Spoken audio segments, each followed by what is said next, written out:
Hello, my beautiful friends. Welcome back. Thank you so much for being here. I'm so happy to share this time with you. And my name is Ro. For those of you who are new to my channel, I am a spiritual mentor, energy channel, intuitive psychologist. I do lots of many things I love. I am very passionate about living a creative life, doing what I love, and also manifesting my essence with the help of my spirit guides and hopefully inspiring you to do the same. So if you are a healer or a light worker, come home here. This is your sanctuary. This is a space for you to recharge and feel great.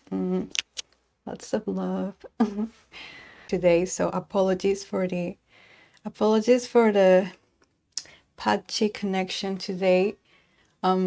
But yeah, I was saying that today we have this soul talk about the art of being ourselves and receiving and connecting to our essence and all those beautiful things we want to do, right? Because we are multidimensional. It's wrong to think that we are meant to do just one thing in our lives or two things and then just stay constrained by those boundaries or limits. So that's a message I got from my guides, that this is a time on earth that many old souls are breaking through those limitations from the previous paradigms, right? Like capitalism or patriarchy or all those things that feel very like harsh for ourselves. Hello, Maite, welcome. Thank you for being here. Hello, Maite. Maite is one of our favorite friends here. She's a beautiful, wonderful supporter and beautiful friend I love so much. So I'm always grateful for your presence, Maite. And yeah, by the way, for those who are joining, apologies if my network is a bit patchy.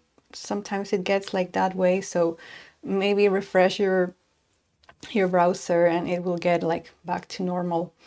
Yeah, we're talking about the art of being ourselves and manifesting our essence to work less. So that's kind of like controversial sometimes to say that we want to work less, and because it feels like, oh, you're being lazy, you're being entitled, you should be doing more things, you should be participating more. And yeah, those things I want to talk about today, because I think it's so important to be mindful about the language we use and to really give off the energies we want to attract. So if we are being like, if we are punishing ourselves for not doing enough, or we are being harsh with our own bodies, then it's not really helpful. Oh, love you, my dear. Oh, thank you. Yeah, so I welcome all your questions here in the chat, because I have like my guides here with me, so they are, you know, we're flowing with the conversation. I really don't know where the conversation is going to take us, so feel free to drop in any question you have. And I'm also going to do some intuitive art readings there. So yes, manifesting our essence.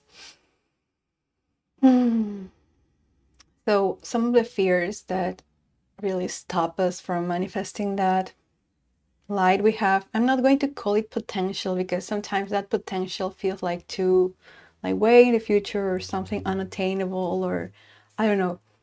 But if you want to call it potential, you can call it that way. But if it's like simply shining your light, your authentic self, your power, that feels so good, kind of like to feel that it's possible to be yourself unapologetically. And some of the fears I find and my guides talk about are like 7 basic fears we transform. So for example, we have self-deprecation, which is a very, very common fear. It's simply the fear of being inadequate, feeling unworthy. So when you have this fear of self-deprecation, you tend to minimize yourself, minimize your achievements. You are afraid to get in trouble. You feel like others are kind of like analyzing you or scrutinizing you. So you don't really give yourself permission to do the things you love. And some self-deprecating phrases we use are like, I'm not enough, or what I do is not enough, or I will never be the one, I will never be the person others want me to be, or something like that, you know? And that fear of self-deprecation can be very insidious or very, very harsh, because you're always kind of like being your own worst enemy. You are thinking all those negative things about yourself. But you know, these fears are not bad. So this kind of like self-deprecation protects you from feeling inadequate. So it's like you are harsh with yourself. So then if other person is harsh with you, you won't feel too much pain, right? It's something weird that happens, that we kind of like torture ourselves first. So then if someone else says something bad about us, then we won't feel much pain anymore. But it's awful. So it's not very healthy to do that. But it's a fear that protects you from feeling inadequate, and no one wants to feel inadequate. So it's totally understandable that happens. And there are ways to heal that. So I'm going to go over those ways we can heal that self-deprecation. So for example, if you're feeling not enough, you can learn to embrace your failures as simply as a learning experience, because it's not a reflection of your value as a person. If you fail at something, it doesn't mean that you are doomed forever and then there's no way out of that. So simply you're learning. And you also need to accept that maybe other people are going to be better than you in some areas, and that's okay. But you know, comparison is the thief of joy. So you need to remember that you are unique and your abilities are unique. So it's not like competition. It's not about who is the best at this or that. I see it as who is the most authentic, or how much authenticity are you allowing yourself to express.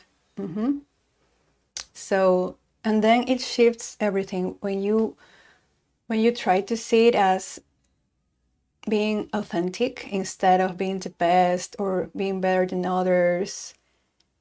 You relax into your own self. You relax into your own abilities. For example, if you're an artist, and I see this a lot in general, like amazing artists that don't feel comfortable with sharing their art because they feel like they're going to be judged, or their art is not as pretty as others. But everyone is learning, and you know, you can't compare your chapter 1 to another person's chapter 20.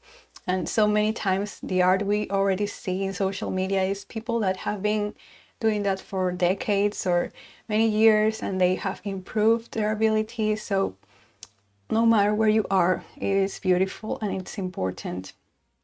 And I really admire the people who share their progress. So it's not about like posting the perfect picture and that's it, but you see the progress of the person, like when they started. And that's very, very beautiful, like as a spectator and also as artist myself, to see that learning process and that growth, because it tells you that we are all humans and we're all learning, and it's not that you are doing it wrong or you should be doing you know, better things, but right where you are is a beautiful place to be. So that's a bit about healing this fear of self-deprecation when you feel inadequate. And something very interesting that happens with people with this fear, and myself included, like we need to learn to organize ourselves, like our physical space and our mental space, because we tend to have very cluttered minds or spaces sometimes, and we get lost into all that. So it's healthy to clean or tidy up your space, and when you do that, it's like your own thoughts get organized as well. So that is very helpful. And yeah, prioritizing your self-care and really loving yourself little by little. And it's important that you stop apologizing. That's something I find that's very common, that we try to apologize for being ourselves, and we say sorry a lot, or we feel like we are taking too much space, you know. So don't do that. Do not apologize for taking up space or for being yourself. Simply own who you are. Own your abilities, your mistakes, your learning experiences. That's the best you can do to transform this fear of inadequacy. And yeah, that's important. I hope that's resonating with you, my friends. So if you have any questions or experiences with that fear of self-deprecation, you can share that here. I used to feel that a lot during my teenage years, I guess. Like during your teenage years is actually where you feel all these fears like blasting through your mind and body and everything. And that can be a very complicated age. The next fear I want to talk about is like arrogance, and it's like a very interesting one. The fear, arrogance protects you from feeling vulnerable. Arrogance protects you from feeling vulnerable. And we're kind of like redefining the meaning of these words we often hear, okay? So I find that arrogance is like when you feel like you are too much, so you don't show yourself to others. I'm too this, too that. And arrogance creates sometimes a persona of super confidence, or like very kind of like larger than life in some cases. And when arrogance does that, is because deep down you feel afraid. Again, you know. So that's something very interesting that happens sometimes when you feel that you're better than others sometimes, or you avoid people because you feel like, oh, they are like, oh, I'm too much for them, they won't understand me, I'm too special maybe, or I'm too this, I'm too that. So kind of like you try to get into this higher place so you don't allow yourself to feel the vulnerability. And sometimes people don't want to hear that, you know. It can be a very embarrassing fear for some people to acknowledge that, oh yes, I am an arrogant person, sometimes I'm very entitled. But it's so important to acknowledge that fear, so it doesn't, you know, continue to hurt yourself or your relationships. So, and when you have this fear of arrogance, you tend to feel like, again, other people are watching you. So you kind of try to perform for others, or try to, you know, do things just right, so you're not like singled out or something like that. So to heal this fear, you need to recognize that no one is really watching you, or no one is truly like on a quest to, you know, punish you or say that you're wrong or you are, you know, worthless or whatever. So if you think about it, like people are kind of like in their own little worlds all the time. So people are not going out of their way to, you know, to shame you, to make you feel bad. So you are safe, my friend. No one is really watching you in that way you think they are watching you.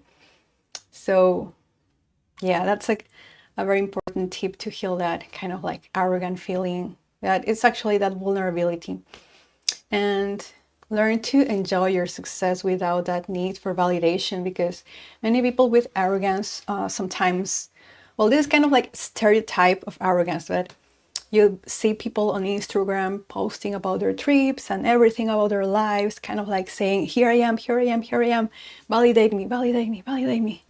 But yeah, you can relax, you know, you can enjoy your success without asking for others to validate you. And again, learning about these fears really helps you, and also helps you see these behaviors in other people so you can understand them better and also know where they are coming from, because these are fears, right? And sometimes they can be very annoying to see, very frustrating to experience. So yeah, for people with that fear of vulnerability, you need to learn to enjoy your accomplishments without asking others to validate you. And also shift your focus from yourself to others, like appreciate others, appreciate what other people have to say or what they're expressing. That's very beautiful too. And of course, practicing self-kindness instead of criticism towards yourself. Or sometimes people that exhibit this arrogance can be very condescending to others, or kind of like do kind of like those like praising someone but not necessarily praising them, but covering there some kind of criticism. So yeah, be mindful if that happens to you or someone you know there. And focus also on those common things we have with other people, like not only looking for what's different or for what's wrong, but find like a common ground. And you know, this arrogance feeling makes people like distance from each other.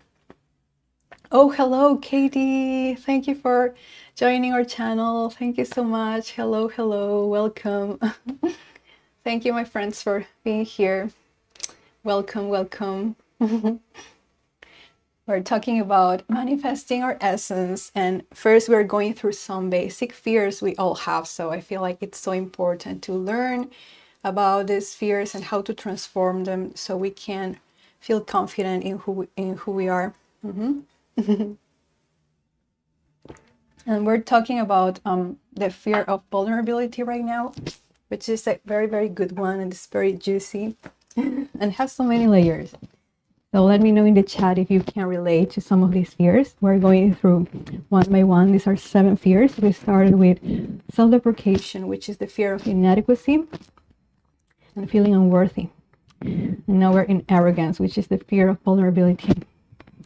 So people with this fear of vulnerability tend to distance themselves from people or avoid intimacy.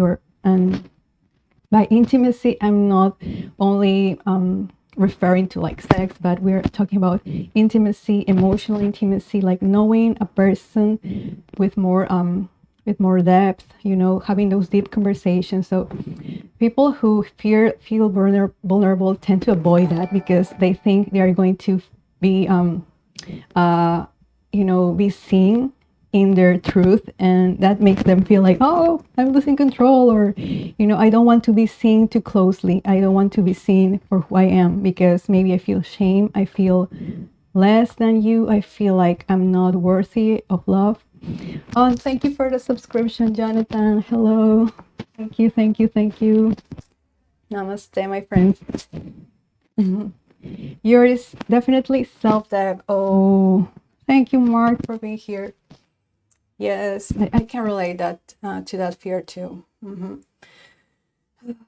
Yeah, it's a journey, but yeah, little by little we learn about this and we can transform all that. And acknowledging these fears is the first step towards that healing, because when you see it, you can heal it, and just that process begins all this beautiful transformation. And yeah, we were talking about that arrogance and that vulnerability. So again, it's sometimes maybe you can find it within you when you feel like you don't want to get too close to people because you don't want to be seen in your authenticity, or you don't allow others to show themselves to you in their authenticity. So you kind of like reject people, push people away. Again, no judgment. We all do this. Like in different degrees. We all have these fears, so it's okay. We're human. And I also do that sometimes. I push people away because I feel like too afraid, like they're requesting too many things from me. I'm not I don't feel able to give them, like, that sometimes happens. And these fears actually protect you, so it's not like they are bad for you. These fears protect you also from harm, and it's valid to have like some sort of arrogance sometimes to protect yourself. But if it's like unhealthy, it can, harm yourself or your relationships.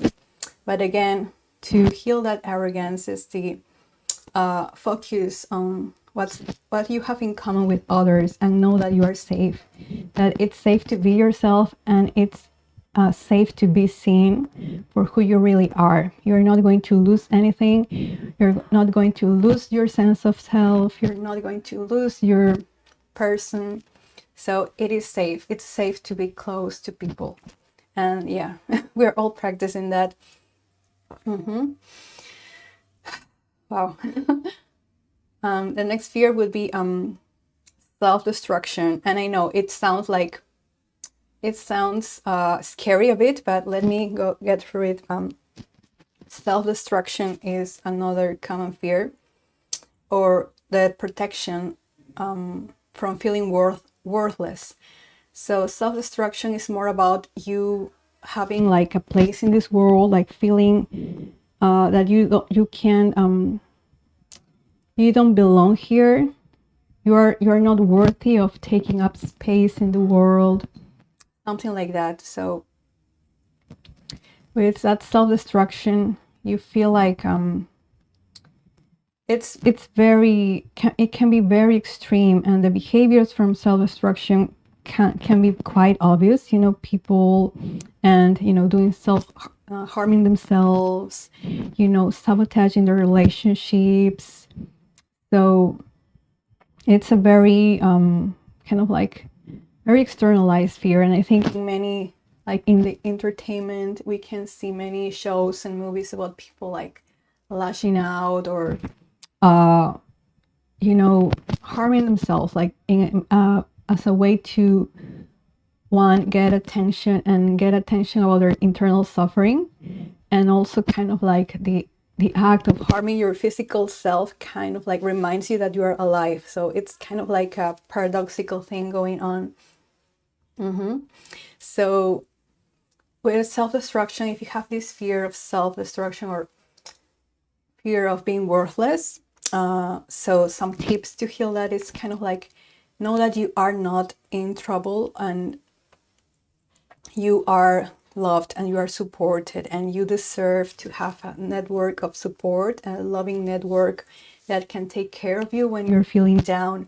So sometimes, again, people that fear that worthlessness tend to exclude themselves from their groups or from their families or their friendships, because they don't feel like they have a right to exist.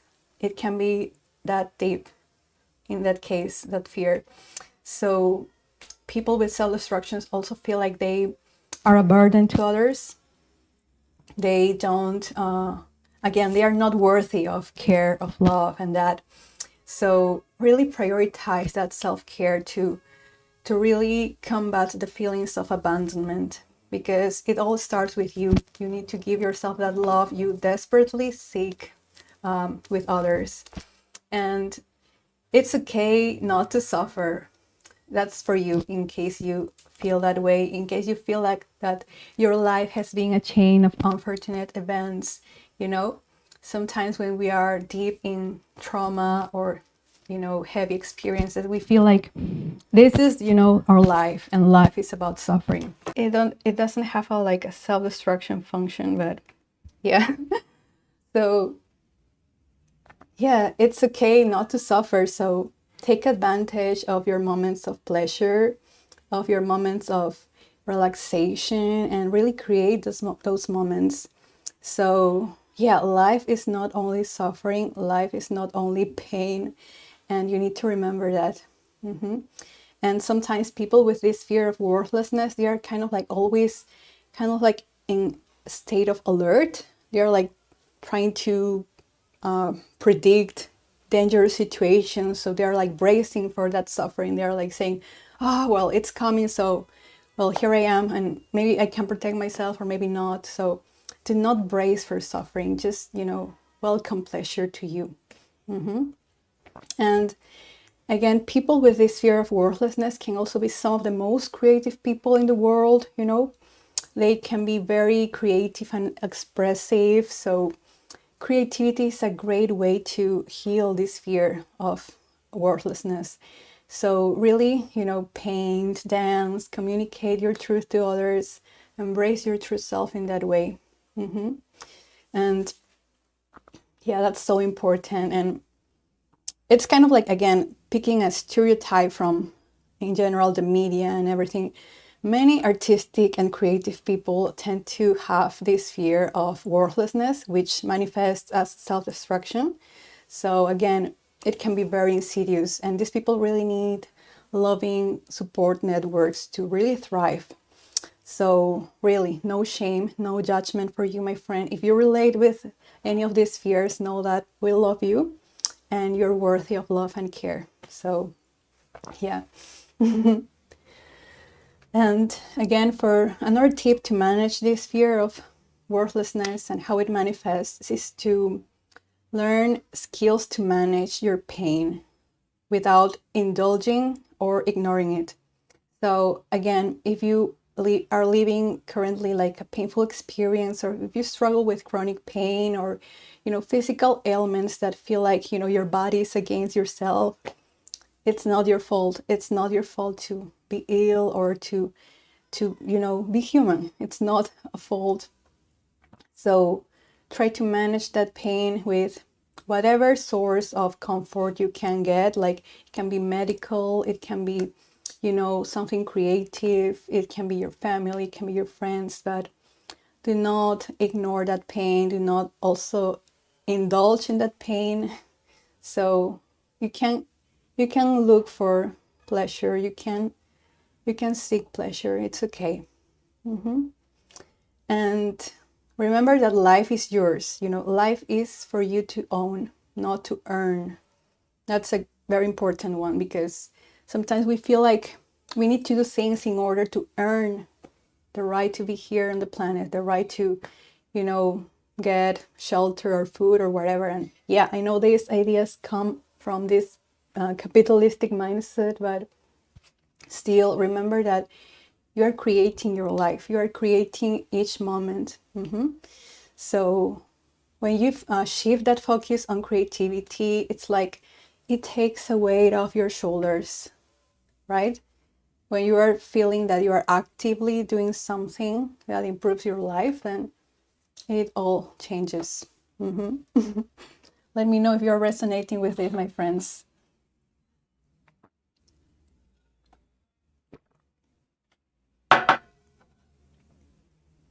These fears can, maybe you can spot them within you, or maybe in people in your life. And usually some of these fears are also learned. So you learn these fears from your caregivers or your parents, or the people who were like close to you in your early years as a child. Again, it's a process of recognizing what's happening and then transforming it, and not blaming others for that. So we went through 3 fears already: self-deprecation, arrogance, and self-destruction. And now we have greed. So greed is another very loud and kind of common fear, which is the fear of scarcity. So that's a very common one, I guess, in many people, especially in power or, celebrities. Like, I don't have enough. They basically feel that way. They don't have enough. And it manifests in these efforts in, getting everything they want or they can get.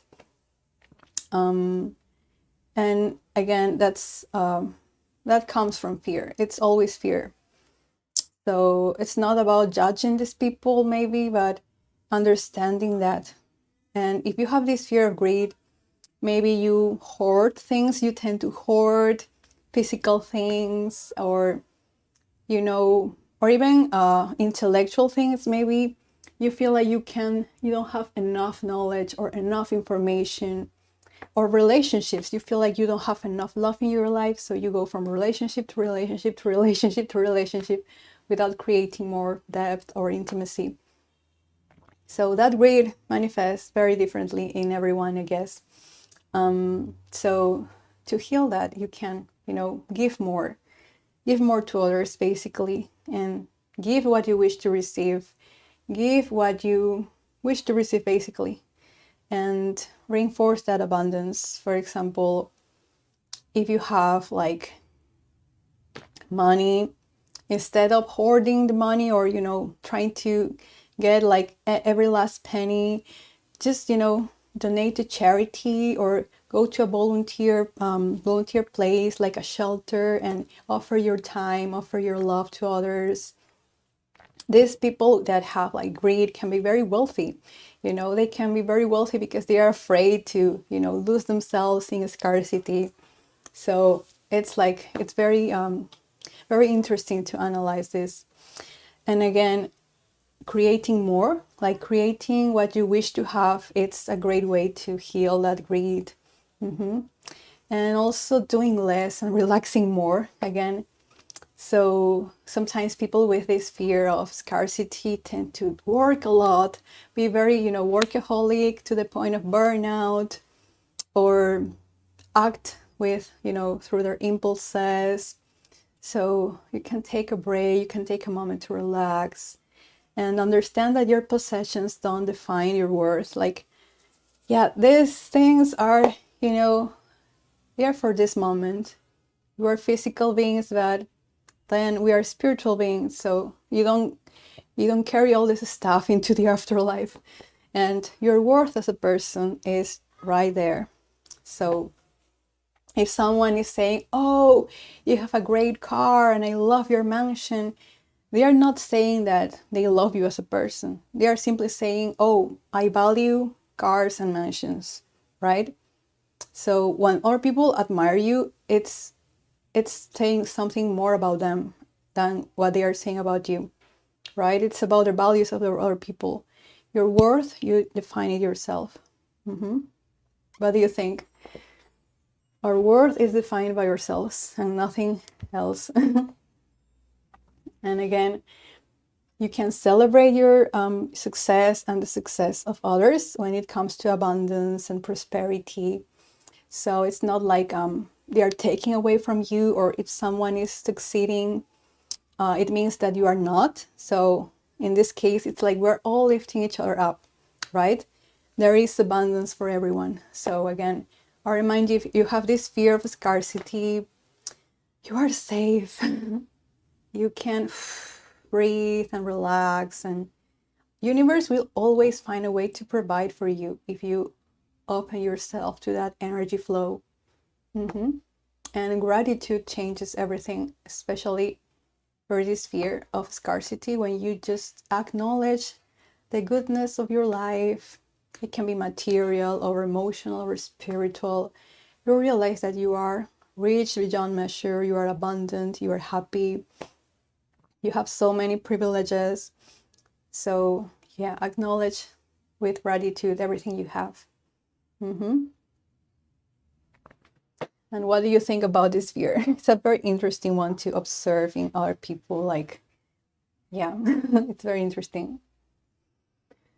And then our fifth fear today is impatience. Impatience is the fear of missing out or running out of time. And that's a good one too. And I kind of like have some of that fear. Yeah, impatience, fear of missing out or running out of time. It's protecting you from feeling that way. And people with this impatience tend to try to be everywhere all at once. And, it's another very obvious fear in a way, that impatience. And that can manifest as very erratic behaviors, or sometimes even kind of like ADHD. And you try to many things to to feel like you are there again, you are present in the world, you have space there. So you feel like if you're not doing things or kind of like catching up with everything, then you are going to lose yourself. Important reminders. Yes, thank you, Maite. I'm glad it's resonating. So some tips to heal this fear of missing out is, focusing on one task at a time. I know it sounds so simple, but it can be very life-changing, like to focus on one task at a time, doing that effort. And if you need to, if you are neurodivergent and you need medication, by all means, use that support. It's okay. And take time off from the pressures of the life and do something that you usually skip. Sometimes people with impatience tend to have many priorities or many things they want to do, but there is something very important they keep putting off, right? Something like maybe as simple as cleaning your house or doing the laundry or something. But just doing that task can, be very liberating. So do that thing you usually skip. And it's important to relax and learn to be like within yourself, embodying your body, your physical body. People with impatience tend to be there in their thoughts and kind of like woo, like here. So again, bring your energy back to you and breathe and relax. I know it's okay. And use your body, your physical body, to listen to people, to listen with your whole heart, with your body, with your eyes, with your ears. It's not like listening to respond, but listening to understand a person. And this is very important. And again, the stillness and relaxation really helps you with the intrusive thoughts and all of that. And you can meditate, and remember that meditation is not about just being there, like sitting in lotus pose. You can meditate while you're running or you're doing sports or any activity that just helps you align everything in the present moment. So yeah, presence is so good for this fear of missing out of time or missing out on life, or presence. And the final fear, like the final frontier towards your essence manifestation, is stubbornness. Stubbornness is another interesting fear. Stubbornness is the fear of change. The fear of change. Stubbornness tries to protect you from the inevitability of change by clinging on to what you feel is familiar. And yeah, it can be another tricky thing to recognize sometimes, because people with stubbornness sometimes can be very changing. Like they can give the impression that they are doing this and this and this and many things, kind of like give the appearance they love change, they embrace change, but they are changing and they are like transforming their lives in order to hold on to something there, something they don't want to change. It's kind of paradoxical how these fears appear in our lives. But people with stubbornness can be very rigid, can be very set in their traditions, in their routines, and they equate change with, again, losing control or losing their footing. So they tend to do what's familiar, what they feel comfortable with. And to heal this fear, you can embrace curiosity and embrace new perspectives. Even when you feel certain about something, like be flexible about yourself, be flexible about life. And sometimes people with stubbornness, when they get a new idea from other people, they say, oh, no, I don't want to do this, no. And it's kind of like very rigid, very like, so you can say not yet instead of no, right? You want to do this? Not yet. Maybe another time, maybe when I feel ready, but do not block out the possibilities in the moment. Be flexible about that. And be honest about your needs and desires instead of giving excuses to others, right? And learn that, yeah, everything is about growth and change, and you're always growing and evolving. Is it resonating with you? Some of you have this fear of change or transformation.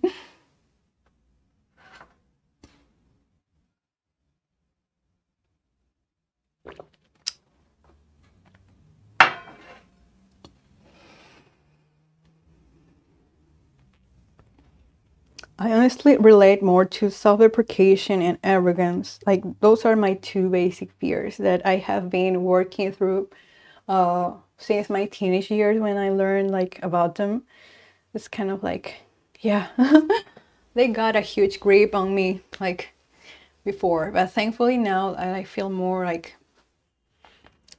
confident in who I am. I am able to see when those fears pop up, and again, you learn to love yourself back to healing. And that's a reminder for everyone, like, you always love yourself back to peace, back to joy, back to love. It's never through shame or punishment, right? Maybe you have done that in the past. You have tried to be like more strict with yourself, more rigid with yourself, but that's not the way we truly heal. It's always about kindness. And for those of you who are watching, we went through these 7 basic fears because I feel like that's very important if we want to really manifest our full self with confidence and with authenticity. And I know that's like kind of like, it feels lengthy, but it's a necessary part, because right now we're going to talk about the art of receiving. I know maybe you're waiting for that specifically. And actually, that's the easy part in a way. That's the easy part, because when you dismantle your fears, what's left is your true self. What's left is your soul. And your soul always knows what to do. You know what to do. Okay? So again, these fears are like all these layers over you, that protect you. But sometimes you don't need them anymore.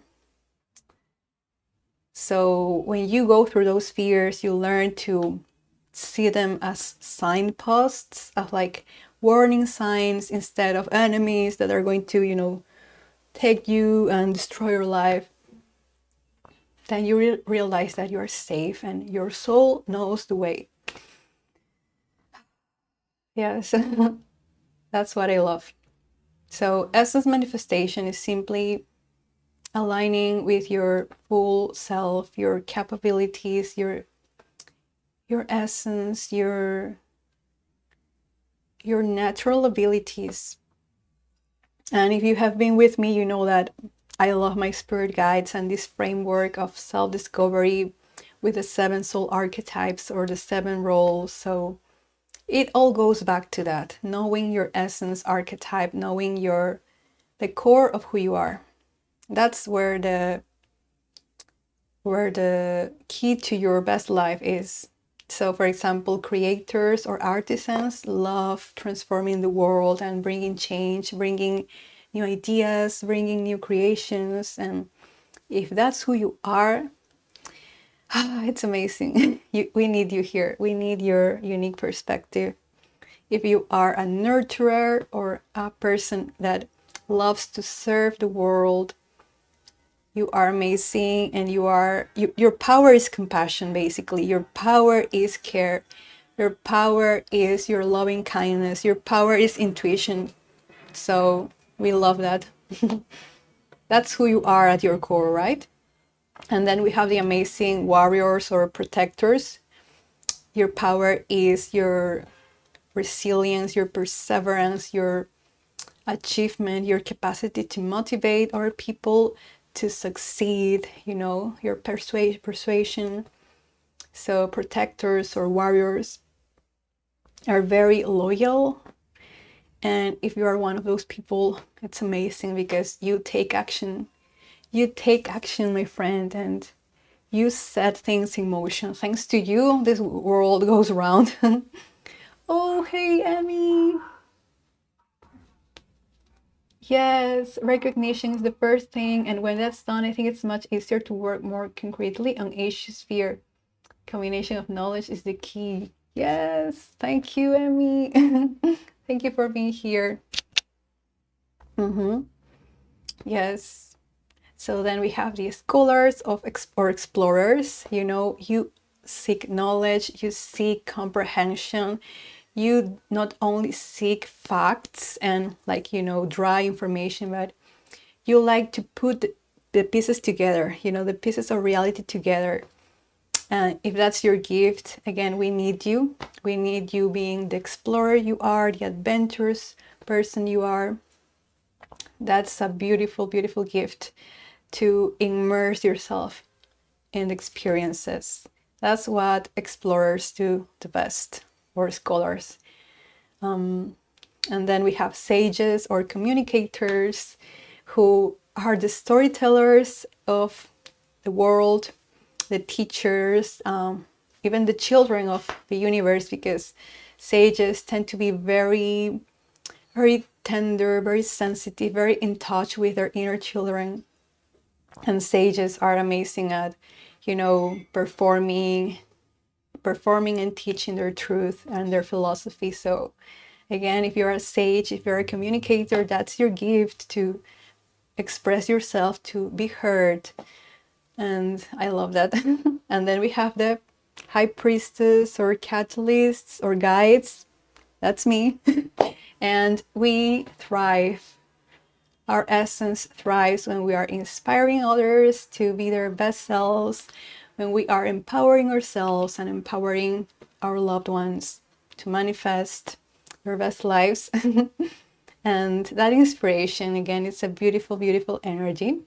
I love it so much. That's why I'm here. If you are a priestess, if you are a catalyst, that's your gift, inspiration, being a living example of that you know, higher vision, that higher purpose, that highest good you can see for yourself and for other people.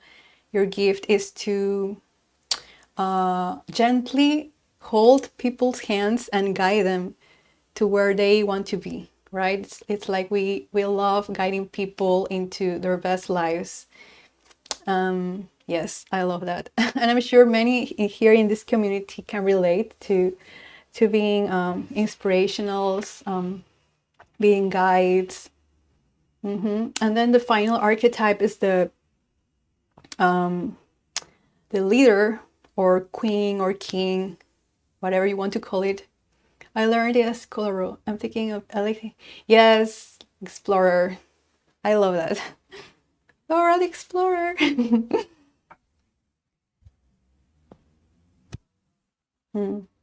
Yes, the final archetype would be the leader, or also known as king or queen or regent, or yeah, if you want to go gender neutral, like regent, your majesty. I don't know, like the leaders of life. You are like huge you're visionaries in a way that you organize people, you organize communities to reach a common goal. You again are very action oriented, like your cousins, the warriors or protectors. You love to be like resourceful and self-sufficient. You really teach this presence and kind of like this solid way of being. But solid doesn't equal inflexible, but you stand your ground. You you are very altruistic. Also, you are patrons of talent. You love to support people that you feel they are talented and capable at what they do. So again, leader archetype brings people together, and using the talents of everyone, like each person, you are able to see how all the pieces work together so you can reach a common goal. And that's amazing. We need more of you. We need more of you.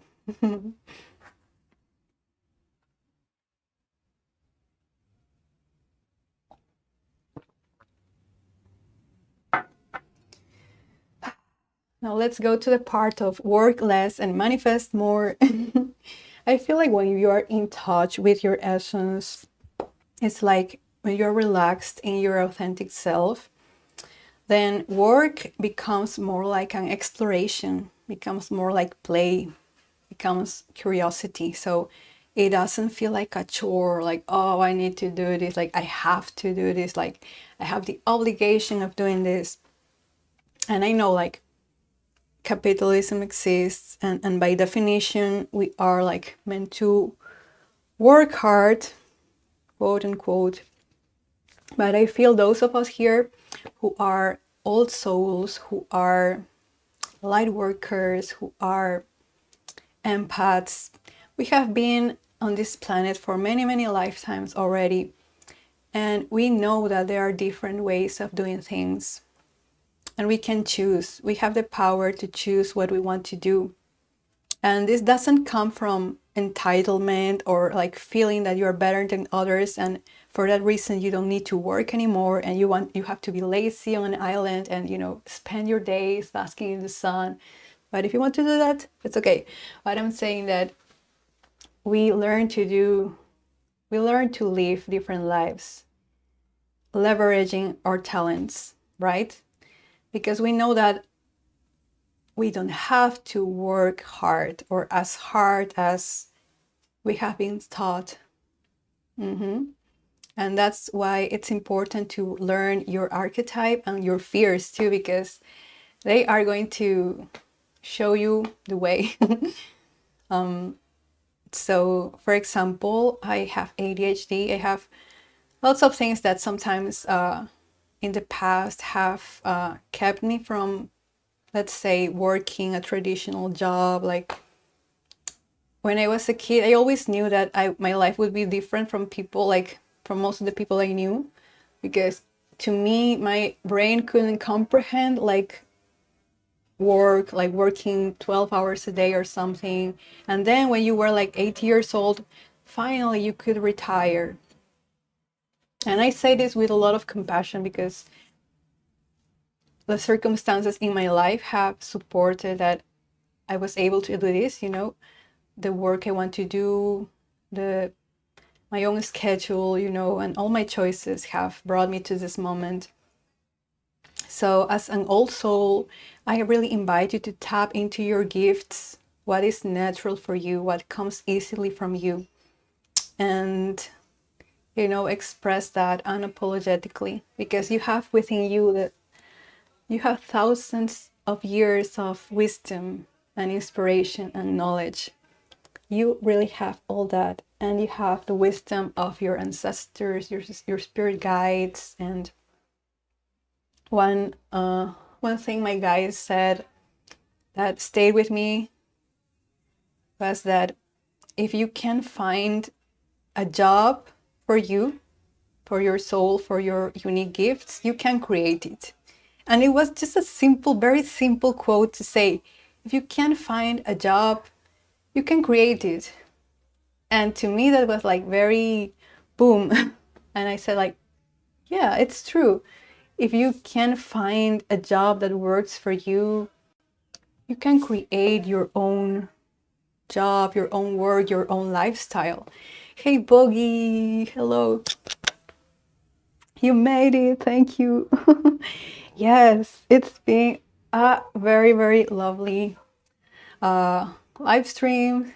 Yes, we started like analyzing the basic fears, the chief features, from arrogance, self-destruction to stubbornness and everything. And now we are talking more about essence manifestation and the art of receiving what's yours. So I'm putting myself as an example that how I've created all the things I'm doing right now as an old soul, as a priestess, as a catalyst. And I forgot where I was, but I'm going to try to continue from, yeah. Hello, hello. I'm going to take a sip. Mm.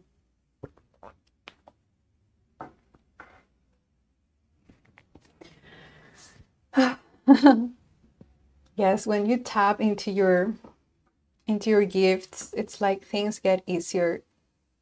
And yeah, there was a quote from my guides. Like they said, if you can't find a job, you create one. Like using your gifts and your authentic self. And I know that sometimes it requires a lot of courage to break from the mold or the boundaries and the status quo, but it's so liberating. And again, it doesn't mean that you need to leave your job forever and create your own business, but it's also like a reframing of your life, reframing what you feel it's your contribution to the world. So, for example, if you are right now in a job you don't like, you can simply find one thing that you are really passionate there and do it with all your heart. And that can slowly transform your relationship with that job. Just find one thing that is like worth living for there, like worth working for with all your heart.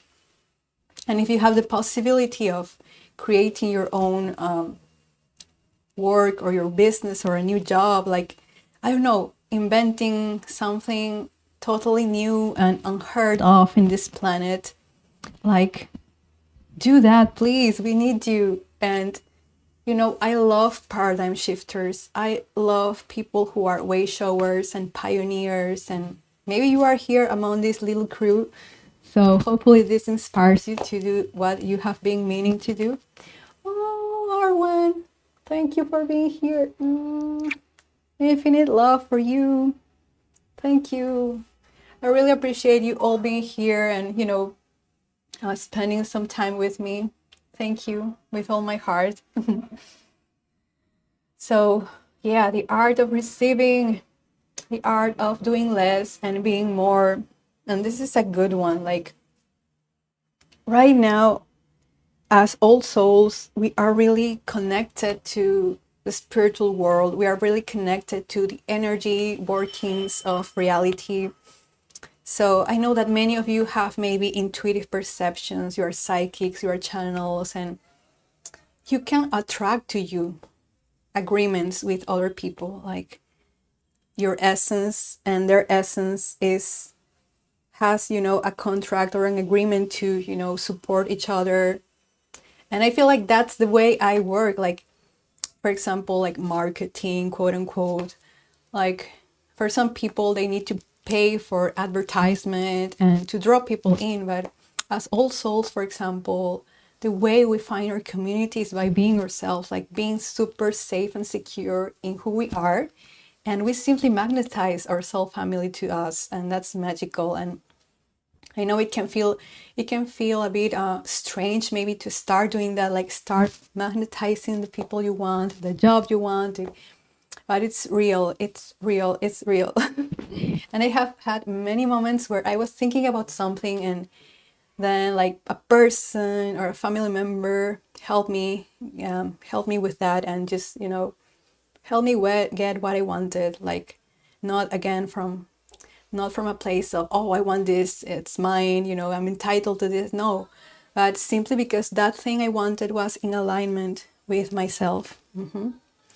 Just the other day, like my dad sometimes goes out at night and he goes shopping, or, you know, sometimes he goes to church.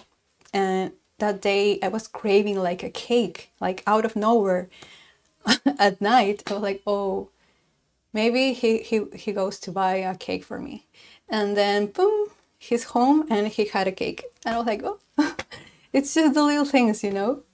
Or when I was thinking about like a friend and who was also a client from a few years ago, and the other day I was thinking of her, and later that day she messages me again and was like, whoa, I was just thinking of you. And it's like, wow, you know, the universe works for you if you allow it. And yeah, so really pay attention to those little signs from when you are like attracting the things that nurture you. That's so beautiful. We're all doing it all the time. You just need to pay attention and it's going to get bigger. Yes. If you have any questions about this or comments, please leave them in the chat. And this is what we call the co-creation with the universe. It's more about being, it's more about allowing, you know, instead of forcing things or instead of working too hard. Because when you do things with too much like effort, sometimes it blocks the flow of abundance, it blocks the flow of life. And you need to learn the dance, you know, it's the dance you learn between allowing and, you know, acting and achieving. And we all have our unique way of doing this, of course. And yes, it's all about allowing more. We all souls tend to be very world weary sometimes. We tend to feel like we have been here forever and we want to go home to the stars or reunite with our soul family. So we tend to forget that we also have these beautiful physical bodies. So again, I invite you to bring love to your physical body because it's still your home here and it's still very beautiful and worthy of your love. And those those small things you do for yourself is like a way of saying, yes, I love myself, and yes, I want more of this love. I want more of this care I'm showing myself. And the universe is going to give you all that back, of course. And I have my little paper sheets to do some readings for you, intuitive art readings. If anyone has a question or something you would like to ask my guides about your process, about your way of manifesting your essence and living the life you want.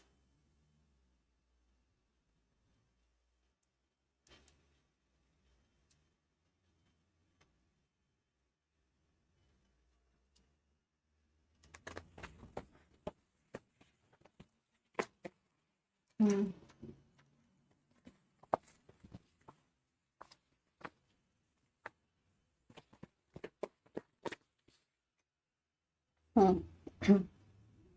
Oh, by the way, this Saturday we have our first session of this beautiful live event, Energy Activations for 2025. In case you're interested, you can join us live or purchase the video sessions.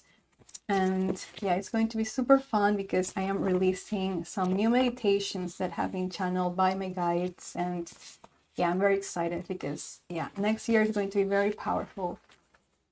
And I want to support me and support everyone I can in their reaching their dreams.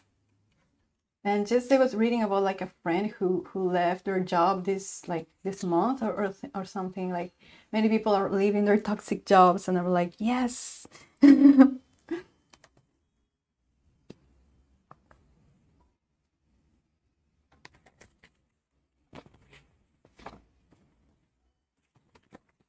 So I like that we're here, and like I like to be back here on these regular live streams. Next live streams is probably going to be next week, on Tuesday too, or maybe Thursday. Yes, your life journey, a guidance for your life journey. Yes. Of course, my thing.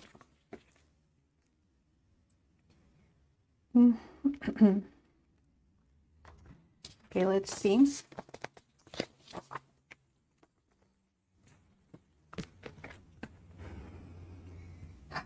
And if you want to learn about intuitive art of this, or this way of channeling messages, I have a free tutorial on my channel. You just type intuitive art tutorial and you find it.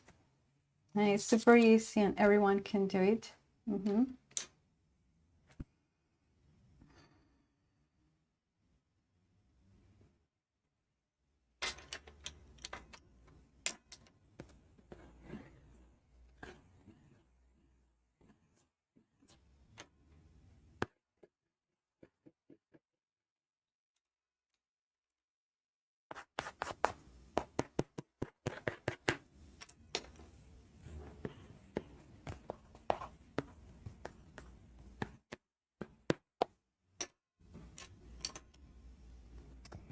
Okay, I'm getting something very, very sweet.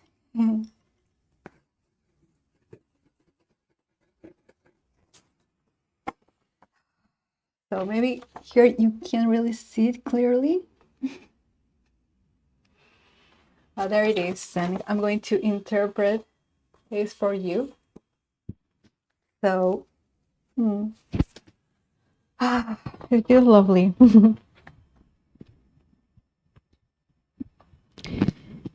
It's like you are this bright star, or you're like a butterfly. Like, yeah, both work. You're like a star and like a butterfly. And sometimes butterflies can't see their wings, right?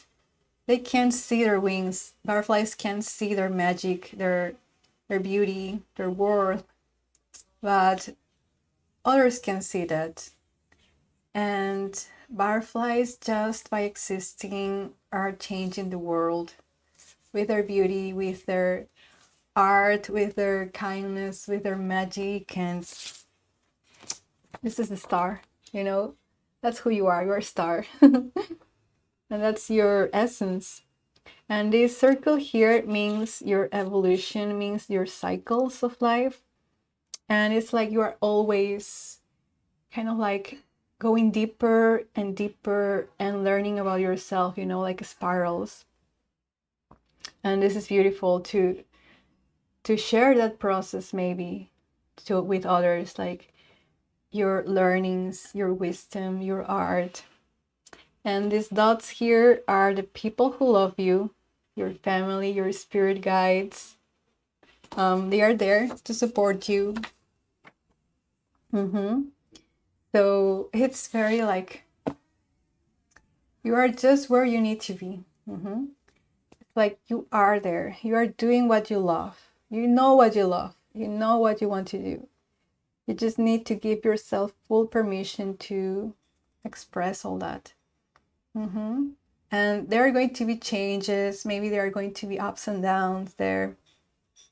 But it's like your guides are supporting you, and you have like, maybe you can't see that yet, but you have like different circles or support. So no matter where you choose to go, you're going to be well.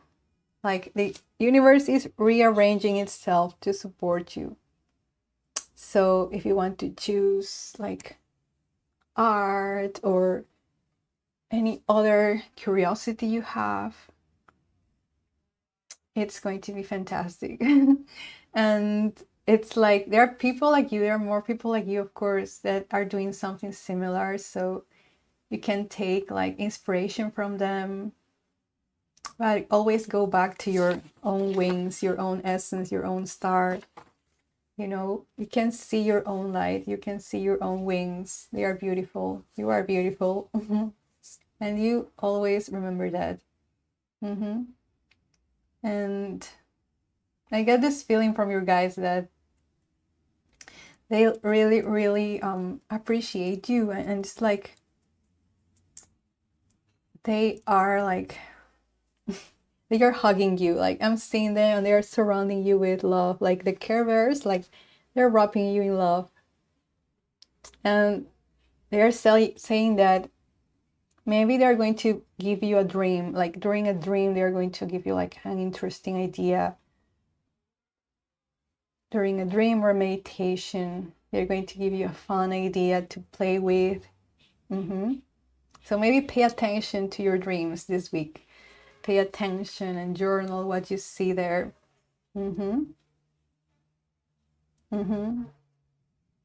So when you follow through that, like when you do what you really like, it's like you're going to find people who really want to see you succeed, to really want to support you. And it's like you elevate them and they elevate you, and it's this beautiful, beautiful process of lifting each other up. So everyone wins. I love it. Yes. Intuitive art is super spontaneous in the moment. So when you do your readings with intuitive art, you just draw. You don't judge what comes through. You simply let it flow, and then you can interpret it. So again, you can do that for yourself. You can try to ask a question for your higher self, like maybe a more specific question, and do your drawing and see what comes through. I hope this resonated, Maite.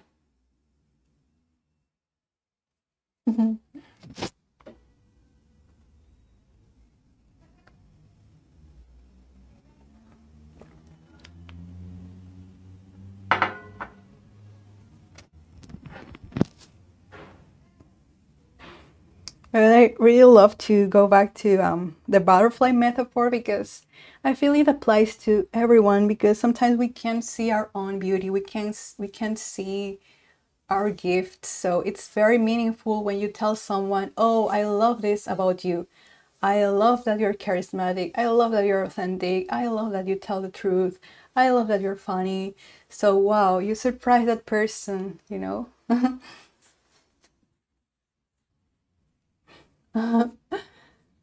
It's so good.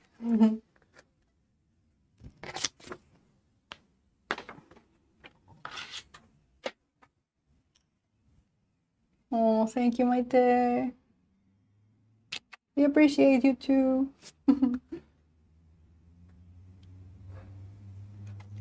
Arwen says, I would like guidance too, but the question praising is eluding me today. Oh, that's okay. That's okay.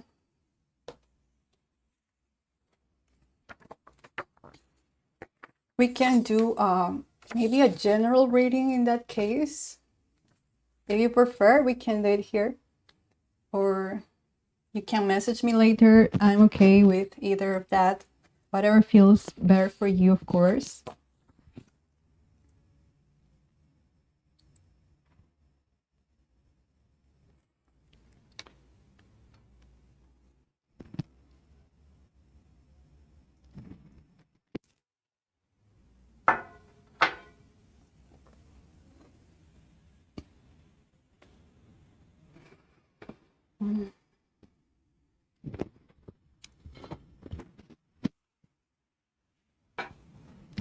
Manifesting your essence.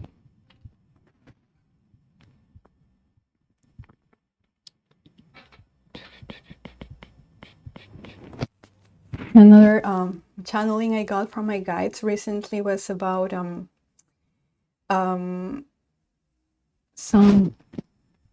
very unique task that have some people like are keepers of wisdom and knowledge for everyone on earth. And I love that, because it's like these people tend to live very secluded lives, or in isolation, or not necessarily very, in contact with humans.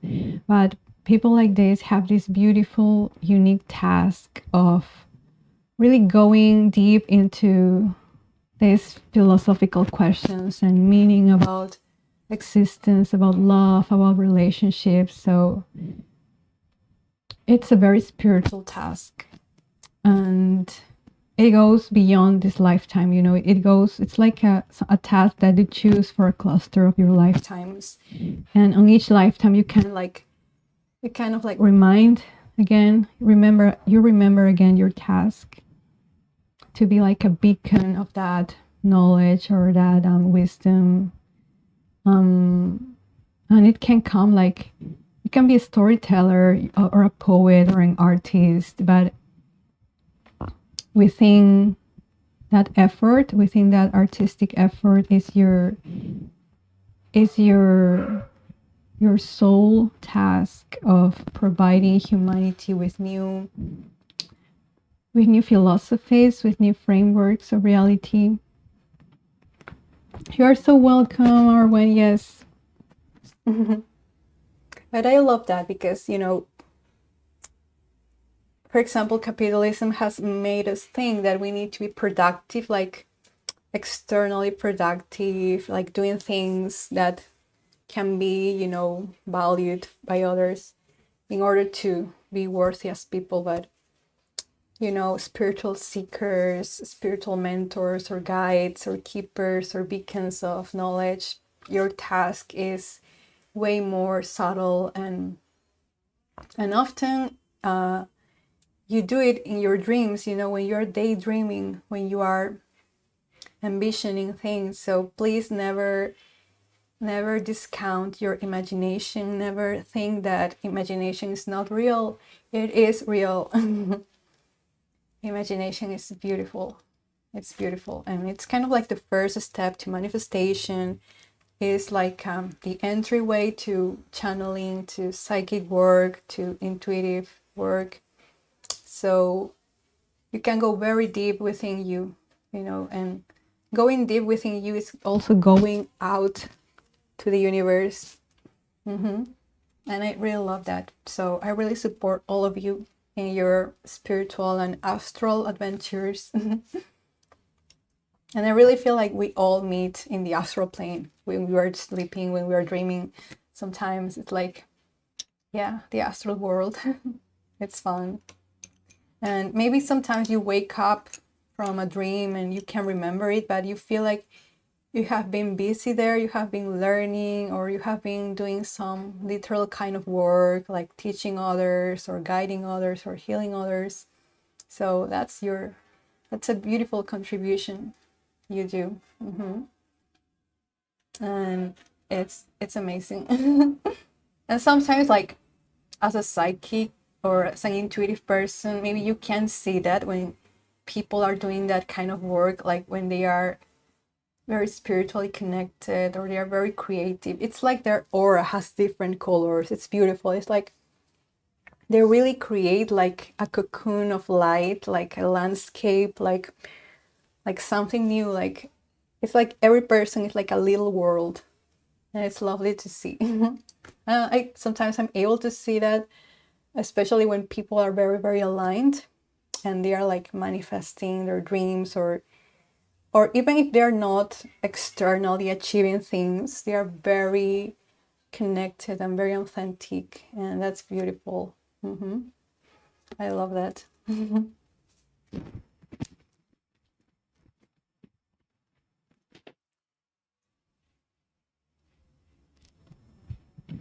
Well, my dear friends, it's time for me to go.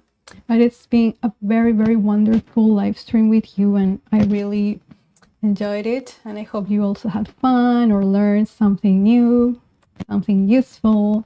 The replay is going to be there on my channel if you want to watch some things you missed.